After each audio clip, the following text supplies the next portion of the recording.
বৃষ্টির নিচে দাঁড়িয়ে দোয়া করলে দোয়া কবুল করে কে? করেন আপনারা?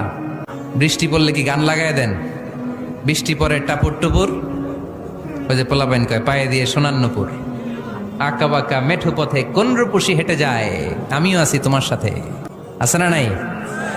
বৃষ্টি পড়লে মানুষ গান লাগায় দেয়, হিন্দি সিরিয়াল লাগায় দেয়। নো, বৃষ্টি দেখলে আল্লাহর হাবিব ভয় পেয়ে যেতেন, একবার ঘরে ঢুকতেন আর একবার বেরোতেন। আম্মা জান আয়েশা বলতেন, ভয় পান কেন? আল্লাহর হাবিব বললেন, জানি না এই মেঘ থেকে বজ্রপাত এসে মদিনাটারে জ্বালিয়ে দিবে নাকি মেঘ থেকে বৃষ্টি এসে মদিনাটারে উর্বর করে দিবে, আমি তো জানি না, ভয় হয়। দোয়া করতেন, আল্লাহুম্মা আসকিনা গাইসান মুগীসান মারিআন মারিআন নাফিআন গায়রা দার আজিলান গায়রা আজিল। আল্লাহ, আপনি উপকারী বৃষ্টি দেন, এমন বৃষ্টি যেটাতে আমাদের রিজিক আছে, গবাদি পশুগুলোর রিজিক আছে, কল্যাণজনক বৃষ্টি দেন, ভালো বৃষ্টি হইলে তাড়াতাড়ি দেন, দেরি করেন না কোন। সুবহানাল্লাহ।